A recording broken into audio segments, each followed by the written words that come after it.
Hello বন্ধুরা, আজকে আমরা জেনে নেব অ্যাটারএক্স 25 এমজির এই ট্যাবলেটের কাজ কি, এর সাইড ইফেক্টগুলো কি আছে, কি সমস্যা হলে ডাক্তারবাবুরা এই ট্যাবলেটটা সাজেস্ট করে থাকেন। বিস্তারিত ইনফরমেশন এই ভিডিওতে আমরা আলোচনা করব। 25 এমজির এই ট্যাবলেটটি হচ্ছে হাইড্রোক্সিজাইন হাইড্রোক্লোরাইড ট্যাবলেট।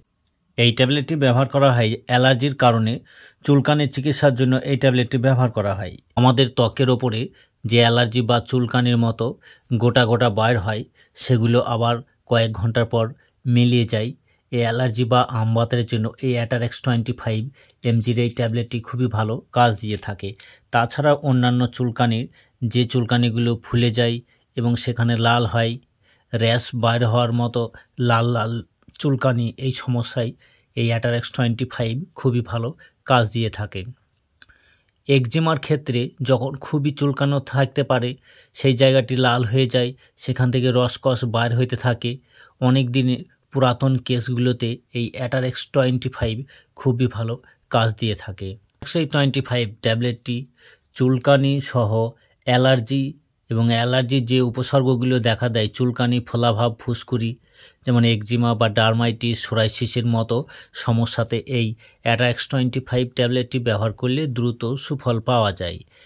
উদ্বেগজনিত অর্থাৎ অ্যাংজাইটি সমস্যাতে অস্ত্রোপচারের আগে এবং পরে শিথিল করতে এটাকে ব্যবহার করা হয়ে থাকে।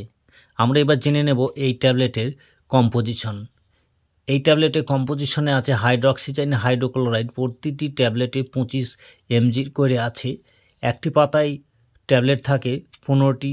এই 15টি ট্যাবলেটের দাম 103 টাকা 25 পয়সা। এটাকে তৈরি করেছে ডক্টর রেড্ডিস ল্যাবরেটরিজ লিমিটেড। জেনে নেব অ্যাটারএক্স 25 ট্যাবলেটের ডোজের পরিমাণ। ডাক্তারবাবুর পরামর্শ অনুযায়ী এই ট্যাবলেটের ডোজ গ্রহণ করতে হবে। প্রাপ্তবয়স্কদের জন্য 10 এমজির, 25 এমজির, 50 এমজির এবং সর্বোচ্চ 100 এমজির পর্যন্ত সারাদিনে ভাগ করে এই ডোজগুলো দেওয়া যেতে পারে। এই ট্যাবলেটের সেবনে কিছু সাইড ইফেক্ট বা পার্শ্ব প্রতিক্রিয়া দেখা দিতে পারে। সেটা হচ্ছে চোখে ঘুম ঘুম ভাব, কোষ্ঠকাঠিন্য, বমি ভাব, এই সমস্যা থাকতে পারে।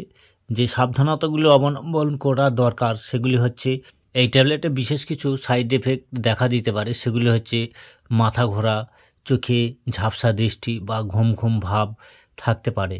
তাই যারা ড্রাইভিং করেন বা যন্ত্রপাতি চালানোর কাজ করেন, তাদের সাবধানতা ব্যবহার করা অবশ্যই দরকার। গর্ভবতী মাতা এবং স্তনদানকার মাতার সাবধানতা সহকারে ব্যবহার করতে হবে। অবশ্য আপনার ডাক্তারবাবুর সঙ্গে পরামর্শ করে তবে এই ট্যাবলেটটি নিজে থেকে ব্যবহার করবেন না। অবশ্যই আপনার ডাক্তারবাবুর সঙ্গে পরামর্শ করে তবে এই ট্যাবলেটটি সেবন করবেন। আমাদের এই ভিডিওটি ভালো লাগলে লাইক, শেয়ার, কমেন্ট এবং সাবস্ক্রাইব করে সঙ্গেই থাকুন। ধন্যবাদ।